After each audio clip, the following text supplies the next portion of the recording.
बिस्मिल्लाहिर्रहमानिर्रहीम। My name is Ishan Ahmad. अपने channel का सोशल फिजिक्स में एक न्यू लेक्चर की तरफ मूव करते हैं। स्टूडेंट, ये टॉपिक बहुत ही इंपॉर्टेंट है और फिजिकल साइंसेस में मेजरमेंट के हवाले से इन्वॉल्व होता है। That is called precision and accuracy.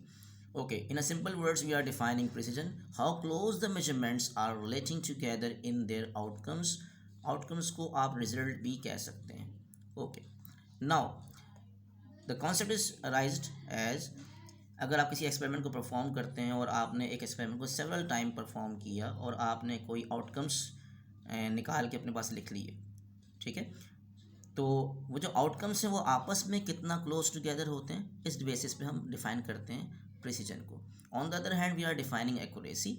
Accuracy is somehow how close your measurement value to the target values, यानी हर एक्सपेरिमेंट की कोई ना कोई टारगेट वैल्यू होती है और हमारे जो आउटकम्स हैं, रिजल्ट्स हैं, वो टारगेट वैल्यू से कितना क्लोज्ड होते हैं, इस बेस पर हम एक्यूरेसी डिफाइन करते हैं। याद रखें, प्रिसीजन जो है वो मोर देन वन वैल्यूज़, यानी एक एक्सपेरिमेंट को आप जो बार बार रिपीटेड टाइम्स कर रहे होते हैं तो वो रिपीटेड मेजरमेंट्स जो है उसको देखते हैं कितना क्लोज्ड है आपस में, उस बेस पे प्रिसीजन होती है। लेकिन एक्यूरेसी में ये देखते हैं कि हमारी टारगेट वैल्यू सेपरेटली हमारे आउटकम से कितना क्लोज्ड है, ठीक है, इस बेस पे हम एक्यूरेसी डिफाइन करते हैं। For example, standard value of refractive index of glass is 1.54। ये एक स्टैंडर्ड वैल्यू ग्लास की निकल के आती है experimentally 1.54।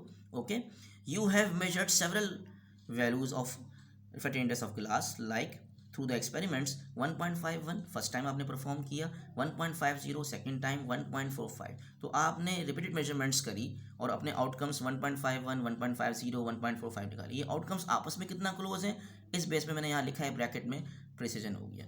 But each measurement value how close the target value, यानी हमारी अलग अलग जो वैल्यूज़ आ रही हैं first time, second time, third time, ये तीनों ऑब्जर्वेशन सेपरेटली अगर मैं कंपेयर करता हूँ अपने रिफ्रैक्टिव इंडेक्स स्टैंडर्ड वैल्यू से 1.54 से, तो 1.51 कितना क्लोज है 1.54 से, इस बेस पर इस 1.51 पे और 1.54 पे मैं डिफाइन करूँगा एक्यूरेसी। फिर सेकंड ऑब्जर्वेशन 1.50 कितना क्लोज है टारगेट वैल्यू से, तो ये अलग अलग जो मैं सेपरेट करके दिखा रहा हूँ इंडिविजुअली, इस लिहाज से हम डिफाइन करते हैं एक्यूरेसी। इन तीनों ऑब्जर्वेशन पे मोस्ट एक्यूरेट वैल्यू कौन सी हो गई, 1.51, very close to the target value, ये मोर एक्यूरेसी हो जाएगी।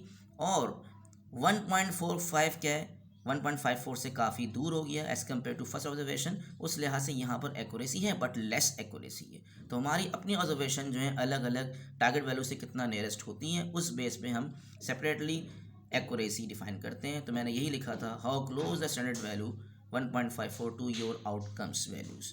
ओके, तो ये एक्यूरेसी हो गई। अगर आप चैनल में नए हैं तो चैनल को ज़रूर सब्सक्राइब करें, ठीक है, और ये कॉन्सेप्ट जो है इसको इस एग्जाम्पल से आप बेस्ट अपने एग्जाम्स में, बोर्ड एग्जाम्स में लिख सकते हैं, ठीक है। Thank you very much and अल्लाह हाफिज़।